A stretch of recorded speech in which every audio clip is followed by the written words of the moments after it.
Picture this. A girl's scream shatters the silence of Pembroke Castle on a frozen January night in 1457. The cry echoes down corridors of stone, mingling with the roar of the winter sea battering against the Welsh cliffs. Servants stop in their tracks. Soldiers exchange uneasy glances. For within those walls, a child is bringing forth a child, and the outcome may decide the fate of England itself. 13-year-old Margaret Beaufort lies writhing on a narrow bed, her sweat-soaked hair plastered to her cheeks.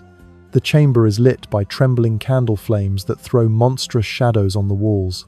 The sheets beneath her are streaked with blood, soaking into the straw mattress, each crimson stain a silent reminder of how fragile her young life is. She is so small, her body not yet fully grown, her hips too narrow to bear the burden placed upon her. Yet here she is, laboring to bring forth a son who will one day be Henry Tudor, Henry VII, founder of a dynasty that will end the Wars of the Roses and reshape the destiny of Europe. The women around her move with practiced urgency. Midwives whisper prayers in Latin, invoking saints of childbirth. Saint Margaret of Antioch, Saint Bridget of Kildare. Herbs smolder in small clay bowls, lavender to calm, rosemary to strengthen, sage to purify. Their smoke mingles with the copper scent of blood, creating a heady haze in the room. In medieval belief, childbirth was not simply a natural process, it was a battlefield between life and death, body and soul. A place where demons might lurk and divine intervention was desperately needed. For every cry of pain, a prayer rises to heaven.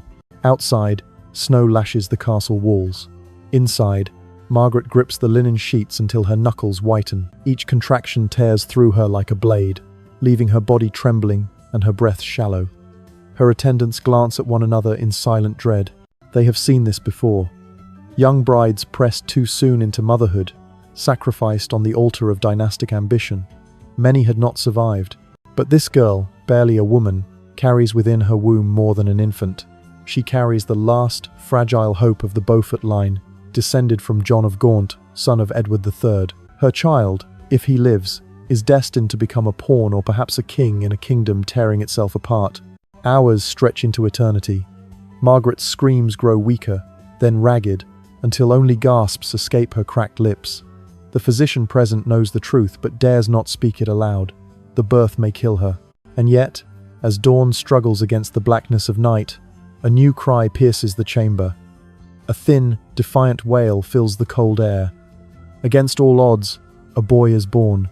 Henry Tudor. In that moment, none present could know that this frail infant, pulled into the world through his mother's agony, would one day end the bloodiest civil war in English history. None could know that the girl, nearly broken by childbirth, would live on to become the architect of his destiny, the iron-willed matriarch who outlasted kings and carved a dynasty out of her own suffering. Margaret, half conscious, hears her son's cry. She tries to lift her arms, but her body will not obey. A midwife lays the child briefly on her chest. For an instant, a heartbeat, mother and son are bound together, his tiny face pressed to her pale skin. She memorizes the sound of his breath, the warmth of his body. Then he is carried away to be washed and swaddled, while she sinks back into the darkness between life and death. The echoes of her scream fade into silence, but their weight lingers in the stone walls of Pembroke Castle. That cry marked not only the birth of a child, but the birth of a dynasty, a scream of agony that would one day give England a king. The girl who nearly died giving birth at 13 was no ordinary child bride. Margaret Beaufort carried in her veins the ancient blood of kings. Through her father, John Beaufort, Duke of Somerset, she descended directly from John of Gaunt, the mighty Duke of Lancaster, fourth son of Edward III. To many, this made her a jewel of priceless value. To others, it made her a threat. Royal blood in 15th century England was a dangerous inheritance. It could open doors to power, but just as often, it painted a target on your back. Margaret would learn this lesson early, for her father's fate was a stark reminder of how swiftly fortune could turn to ruin. John Beaufort had once commanded English armies in France during the dying years of the 100 Years' War. He carried the burden of impossible expectations to defend Henry V's conquests against a resurgent France led by the indomitable Charles VII and inspired by the memory of Joan of Arc. Piece by piece, the lands won at such terrible cost slipped away. Normandy, Gascony, Maine territories that had defined England's empire in France for generations fell like dominoes. Each defeat was a wound, not only to Beaufort's pride, but to England's national identity. When he returned to England in 1444, broken in body and spirit, whispers followed him like carrion birds. Courtiers noted his hollow eyes, his trembling hands, his refusal to speak of the campaigns. Chroniclers described him wandering corridors in silence, refusing food, staring at nothing as though haunted by spectres of failure. Then, on May 27, 1444, tragedy struck. John Beaufort was found dead in his chambers at Wimborne Minster. The official report blamed fever, but few believed it. In that age, sudden deaths among nobles were rarely taken at face value. Poison was the ever-present suspicion, whispered in corridors, scrawled in secret letters. Yet others believed despair itself had killed him, that the weight of disgrace had driven him to his own hand. For Margaret, still an infant in her cradle, her father's death was the first shadow to fall over her life. She would grow up fatherless, her inheritance diminished, her future uncertain. But her mother, Margaret Beauchamp of Bletsoe, was no passive widow. She understood the brutal arithmetic of survival in a world where a child's worth was measured in alliances. The widowed Duchess set to work securing her daughter's place in the game of power. Even as Margaret learned to walk the gardens of Bletsoe and laugh like any child, she was already being cast as a piece on England's vast chessboard. Her lineage was too valuable to ignore, her blood too rich to leave uncontrolled. In the volatile politics of 15th century England, royal blood was both blessing and curse. It promised prestige and favour, but it also invited suspicion, envy, and danger. For young Margaret Beaufort, still unaware of the storms gathering around her, her father's death and her bloodline meant only one thing: she was destined to be used, traded, and perhaps destroyed in the endless struggle for a crown. And soon enough, even before she reached her teenage years, the first move would be made. By the age of 6, little Margaret Beaufort had already been promised away. She was not yet old enough to read the Psalms without help, but she was already a bargaining chip in England's ruthless game of dynastic survival. Her mother, the widowed Duchess, had arranged her betrothal to John de la Pole, son of William de la Pole, Duke of Suffolk. On parchment, it was a brilliant match uniting two powerful families, Lancaster and Suffolk, in an alliance that seemed as firm as stone. But in 15th century England, stone cracked easily under the blows of politics. William de la Pole, Suffolk's duke and the boy's father, had risen high in royal favour.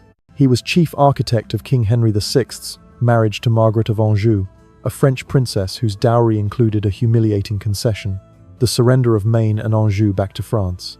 For ordinary Englishmen already seething with the losses of the 100 Years' War, this was betrayal. The surrender was not only a political disaster, but a wound to national pride.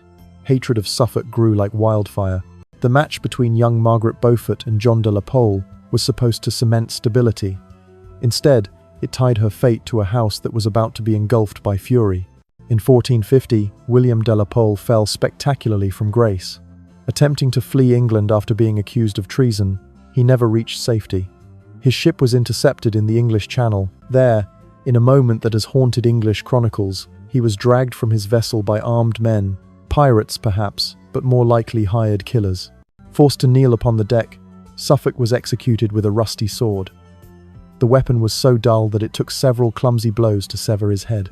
His corpse was left to rot on the sands of Dover, a warning to all who had mismanaged the kingdom. For 6-year-old Margaret, this meant her carefully arranged betrothal dissolved overnight. The promise of safety was revealed for what it truly was: fragile ink on parchment, easily swept away by blood in the water.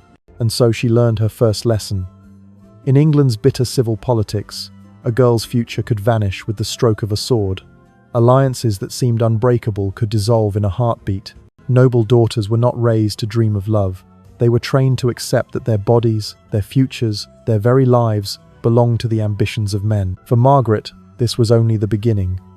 If the Suffolk match had collapsed, another would soon be found. The stakes were too high to leave her unclaimed, and waiting in the shadows was a name that would forever change her destiny: Tudor. The fall of Suffolk did not end Margaret's value on the marriage market. If anything, her bloodline made her more precious than ever. In a realm where noble houses tore at one another like wolves, her descent from John of Gaunt was a prize to be claimed, and the man who would claim her was Edmund Tudor, Earl of Richmond. Edmund was no ordinary noble. He was the son of Owen Tudor, a Welsh courtier of modest birth, and Catherine of Valois, the widow of Henry V. Their union had been scandalous, a queen marrying her servant. It had shaken the realm, and though their marriage was later legitimized, suspicion clung to their children like smoke. The Tudors were viewed by many as upstarts, Welsh adventurers grasping for power beyond their station. Yet in one vital respect, they held an advantage. They had the king's favour. Henry VI, half-brother to Edmund through their mother Catherine, had elevated the Tudor brothers Edmund and Jasper, granting them lands and titles. In a kingdom on the verge of civil war, royal favour was worth more than centuries of noble blood. And so, in 1455, when Margaret was not yet 12, she was given in marriage to Edmund Tudor. The ceremony was held at Bletsoe Castle, the walls adorned with tapestries of her Beaufort ancestors, their eyes watching coldly as their young descendant was bound to a man nearly twice her age. For Edmund, the marriage was a political triumph, binding the Tudors to Lancastrian blood. For Margaret, it was a sentence. There was no concept of waiting for maturity in such unions. Noble daughters were broodmares for dynastic ambition, and the sooner they bore heirs, the better. Margaret's marriage was consummated at once.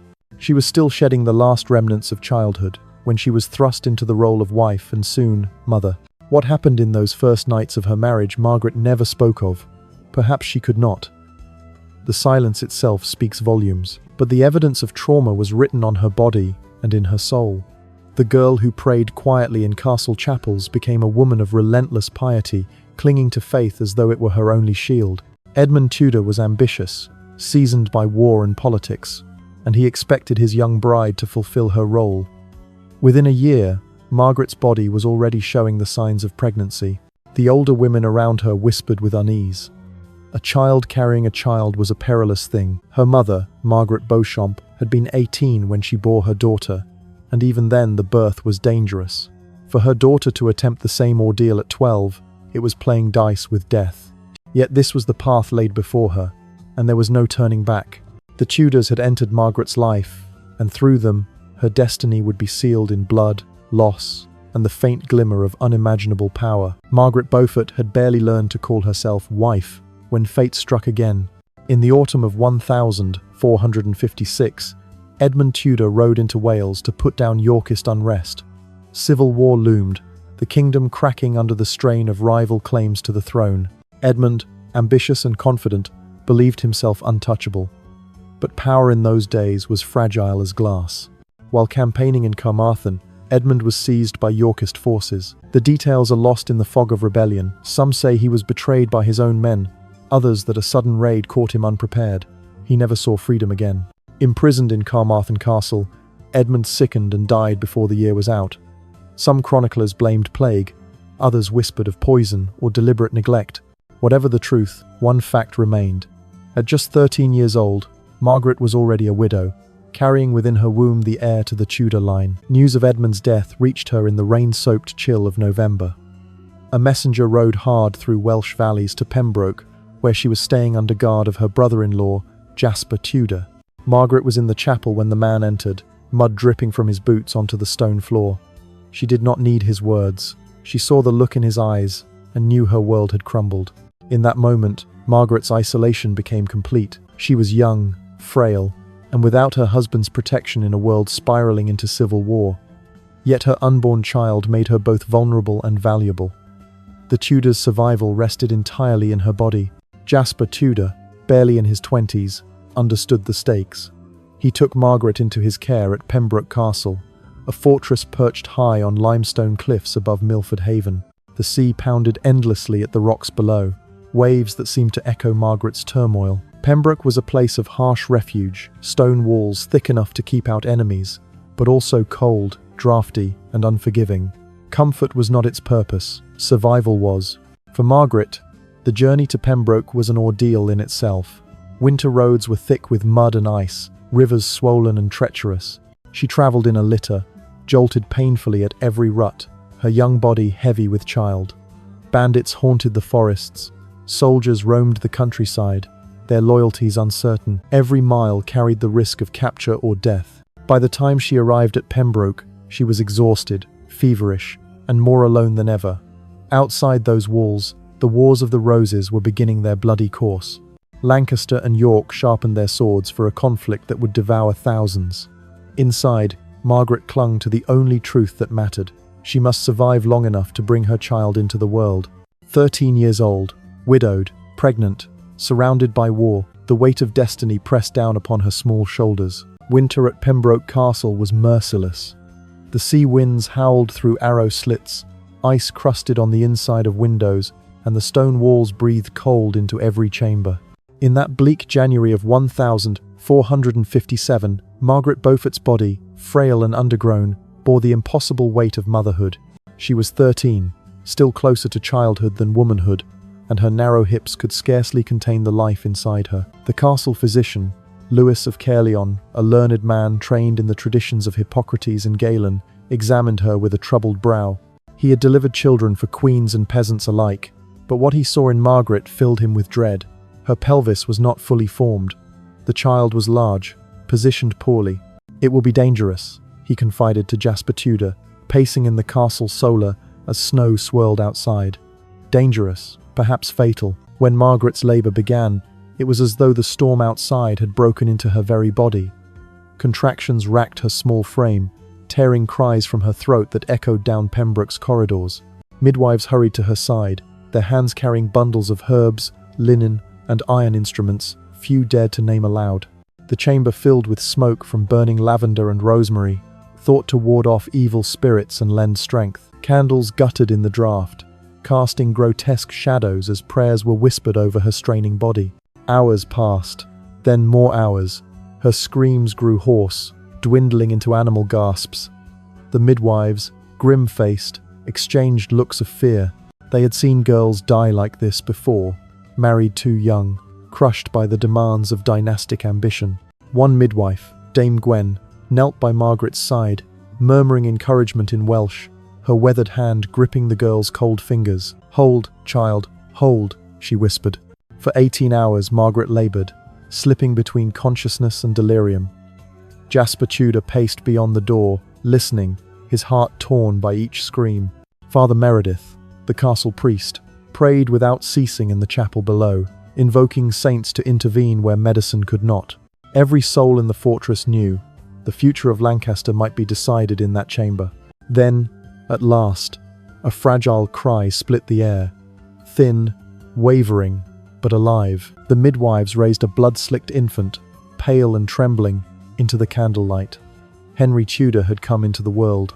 Margaret, nearly insensible, heard her son's voice through the haze of agony. She tried to reach for him, but her arms would not lift. A midwife laid the infant briefly on her chest, the warmth of his body against her skin. For a heartbeat, mother and child were bound by touch. Then he was carried to the fire, to be cleaned and swaddled, while Margaret collapsed back into the shadows, hovering between life and death. The damage was severe. Her young body, not yet ready for childbirth, was torn and broken. Dr. Lewis whispered grimly to Jasper, she would never safely bear another child. At 13, Margaret's childbearing years were ended before they had begun. She had given England a son, but at the price of her own body. Her recovery was slow, haunted by fever and nightmares. Yet out of that agony emerged something unbreakable. She threw herself into prayer, her devotion to God deepening into obsession. She clung to the belief that her survival was not chance but divine purpose, that she had been chosen to bring forth this child, to protect him, and through him, to shape the destiny of England. Pain became her forge. Out of it was born an iron will that would never bend again. Margaret Beaufort, broken in body, found her strength in faith. And from that moment on, everything, her prayers, her schemes, her sacrifices, would be bound to the life of the tiny infant she had nearly died to deliver, Henry Tudor. Margaret Beaufort emerged from her agonizing labor not only scarred in body, but changed in spirit. Her son, Henry, survived, yet she herself had been left too broken to ever bear another child. At just 13, she had given her all to dynasty and destiny. Now, widowed and frail, she had to survive in a kingdom unraveling into civil war. The Wars of the Roses had already drawn first blood. In 1455, at St. Albans, the houses of York and Lancaster had met in open battle. England, once weary from the 100 Years' War, now turned its swords upon itself. Margaret's blood, Beaufort blood, was Lancastrian, and that made her both a prize and a target. But she was clever enough to know that in times of shifting thrones, survival meant adaptation. Her second marriage was not born of romance, but necessity. In 1458, barely a year after Henry's birth, Margaret was wed to Sir Henry Stafford, younger son of the Duke of Buckingham. The ceremony was quiet, far from the grandeur of her marriage to Edmund Tudor. Margaret was still weak, still grieving, and Stafford himself was pragmatic. He needed the Beaufort estates, and Margaret needed his protection. Stafford leaned toward Yorkist sympathies, while Margaret's heart and lineage bound her to Lancaster. Yet this mismatch of loyalties was, paradoxically, her salvation. It allowed her to tread a narrow, dangerous path between two warring roses. To the Yorkists, she was shielded by her husband's kin.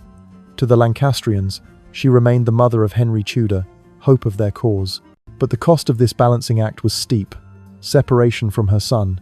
For safety, young Henry was kept in Wales, under the guardianship of Jasper Tudor. The boy grew in Pembroke's shadowed halls, learning not only letters and swordplay but also the loyalty of rough Welsh retainers.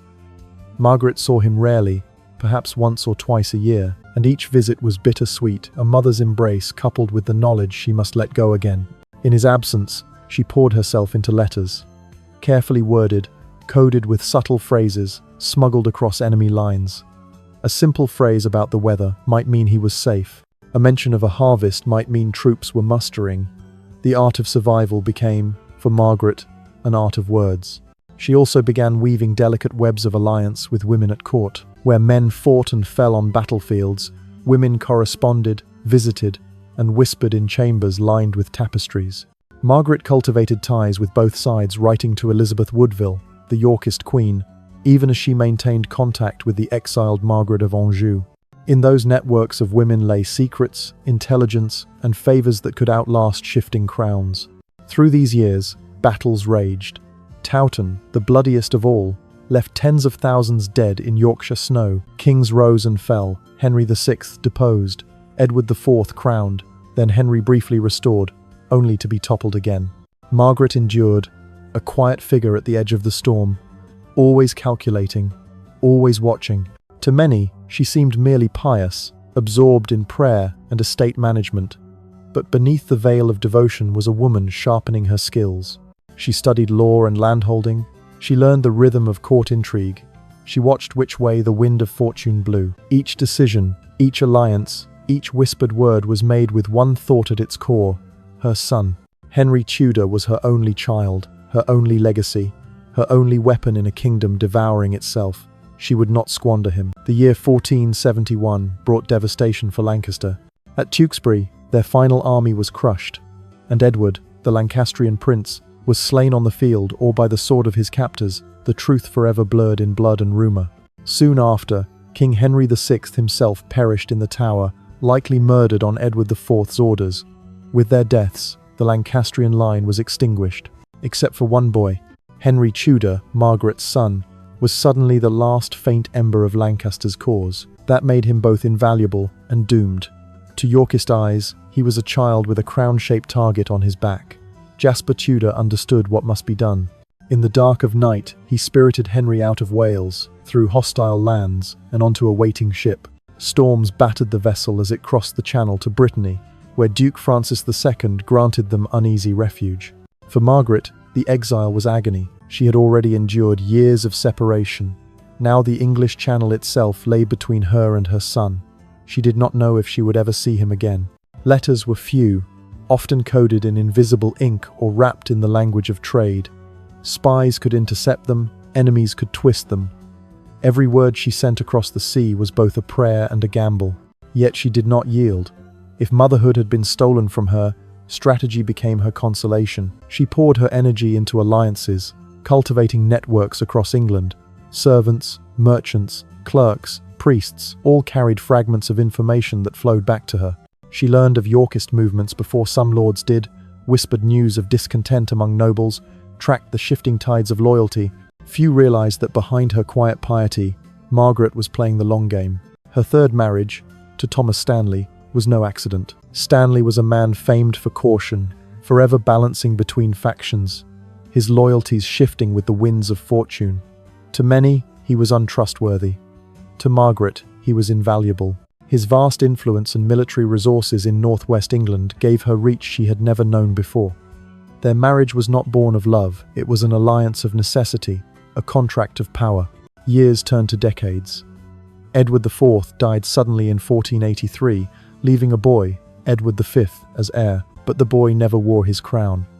His uncle Richard, Duke of Gloucester, seized the throne, and the princes Edward and his younger brother vanished into the Tower of London. Whispers of murder spread like wildfire. Richard III wore the crown, but suspicion poisoned his reign from the start. And here, Margaret saw her chance. If Richard was a usurper and perhaps a child killer, then Henry Tudor, her son, her exile, her hope could be cast as England's saviour. She conspired with exiles, bishops, and disaffected nobles, weaving together rebellion with the precision of a spider spinning her web. Twice her plans nearly unravelled, betrayal and failure threatening to destroy all. Yet she endured, reshaping her plots, waiting for the moment when everything would converge. That moment came in August 1485. Henry landed in Wales with a modest force. Margaret's allies stirred the north, and Stanley, ever cautious, lingered with his army, waiting to see which side would prevail. On the fields near Bosworth, Richard III faced Henry Tudor in a battle that would decide England's fate. For hours, the clash raged. Then, at the critical moment, Stanley's men turned. Richard was surrounded, cut down in the mud, his crown plucked from the thorns of a hawthorn bush and set upon Henry's head. England had a new king, Henry VII, and behind him stood the woman who had made it possible. Margaret Beaufort, once a child bride writhing in blood and agony, was now the king's mother, the foundress of the Tudor dynasty. She lived to see her son marry Elizabeth of York, uniting the warring roses at last, and to see the birth of her grandson, the future Henry VIII. Yet her triumph was bittersweet. The years of separation meant she and her son would never share the simple tenderness of mother and child. She had been forced to be his protector from afar, his architect rather than his nurturer.